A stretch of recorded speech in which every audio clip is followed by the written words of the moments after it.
சுத்திகரிக்கப்பட்ட பாதுகாப்பான நீரை நிரப்பிக்கொண்டு கேட்டுக்கொள்கிறோம். ஓம் நமோ வெங்கடேசாய. Om Namo Venkatesaya. Attention devotees. The water bottle for purchase Nirmala is available in 750 ml will be sold at water will cost ₹50 and 40 rupees will be refunded if the water is returned. Also, పక్కనే రండి sir.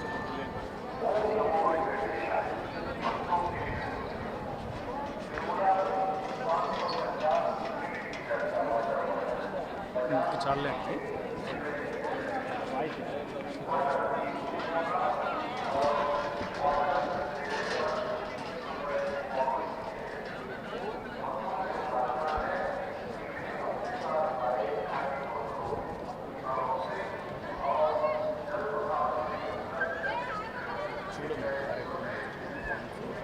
మాట్లాడు voice లేదు.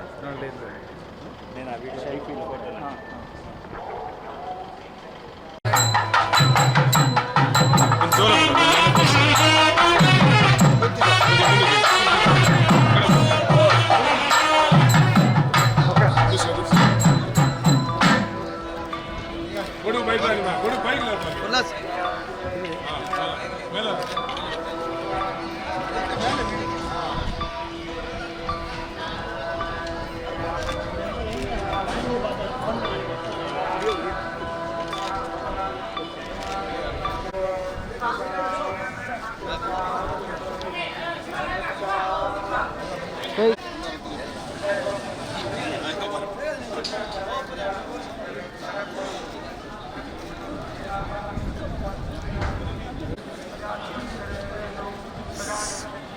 Sir 1 second sir.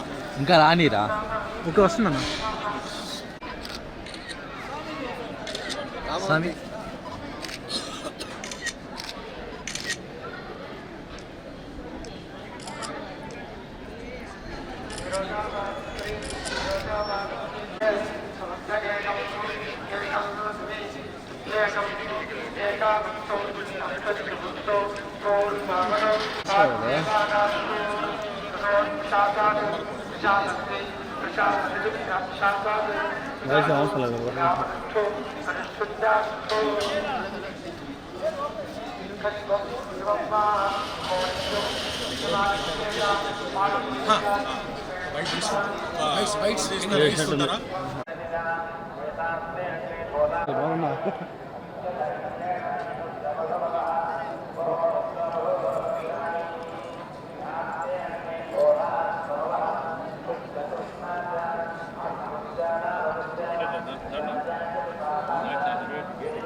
Sir గ్రూప్గా ఒకసారి నిలబడండి sir, అందరూ ఒకే photo.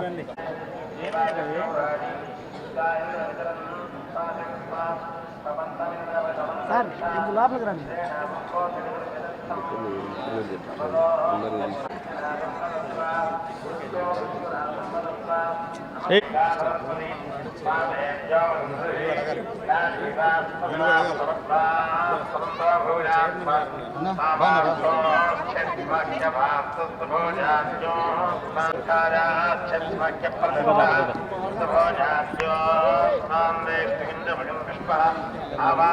జరగండి, బెదరో side రేవండి.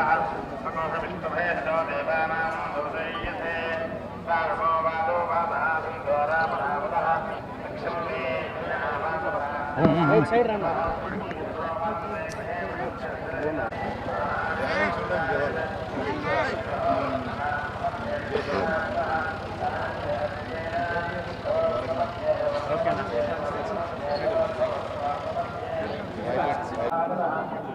భక్తులకు దర్శనాల విషయంలో టీటీడీ అధికార యంత్రాంగం వ్యవహరిస్తున్న తీరు చాలా అభ్యంతరకరంగా ఉంది. ఇది కేవలం సామాన్య భక్తులకు దర్శనాలు దూరం చేసే విధంగా కేవలం అధికార పార్టీ వాళ్ళకే అన్ని రకాల సౌకర్యాలు విపరీతంగా దర్శన సౌలభ్యం కల్పిస్తూ సామాన్య భక్తులకు భగవంతుని దూరం చేయడం జరుగుతుంది. ఇటీవల అంతేకాకుండా ప్రజాప్రతినిధులకు సంబంధించి కూడా దర్శనాల విషయంలో వివక్ష చూపడం జరుగుతూ ఉంది. అధికార పార్టీ ఎమ్మెల్యేలకు, ఎమ్మెల్సీలకు, ఎంపీలకు రోజుకు 20 మంది దర్శనం కల్పించే విధంగా వారికి అనుమతిస్తుంటే తెలుగుదేశం పార్టీ శాసనసభ్యులకు కానీ శాసనమండలి సభ్యులకు కేవలం వివక్ష ప్రదర్శిస్తూ 6 మందికి మాత్రమే అనుమతి ఇవ్వడం జరుగుతుంది. కేవలం ఎన్నికలలో లబ్ధి పొందాలనే ఒక ఆలోచనతో భగవంతుని కూడా అధికార పార్టీ నాయకులు వదిలిపెట్టడం లేదు. మేము కూడా అనేక సందర్భాల్లో ఈవో గారి దృష్టికి తీసుకొని వచ్చినా కూడా ఆయన స్పందించకపోవడం బాధాకరం.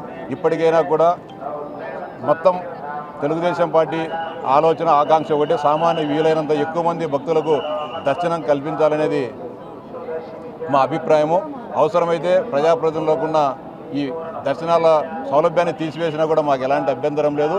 అలాంటి కాని పక్షంలో ప్రజాప్రతినిధులందరికీ కూడా ఒకే రకమైన పద్ధతిని అనుసరించాలని చెప్పి విజ్ఞప్తి చేస్తున్నాం. అంతేకాకుండా అధికార పార్టీ నాయకులు చెప్తే ప్రజాప్రతినిధులు కాకుండా కూడా కొంతమంది టీటీడీ అధికారులు ఇష్టాన ప్రకారంగా ప్రోటోకాల్ దర్శనాలు కూడా ఇప్పిస్తడం మా దృష్టికి కూడా రావడం జరుగుతోంది. అంతేకాకుండా గదుల కేటాయింపులో కూడా అనేక రకాలుగా వివక్షలకు ప్రదర్శిస్తున్నారు. వీటన్నిటిపైన కూడా టీటీడీ అధికారులు సమీక్ష చేసుకొని జరుగుతున్న తప్పులను సరిదిద్దుకొని ప్రజాప్రతినిధుల విషయంలో అందరికీ కూడా సమానమైన ప్రాతినిధ్యం కల్పించాలని చెప్పి విజ్ఞప్తి చేస్తున్నాం, డిమాండ్ చేస్తున్నాం.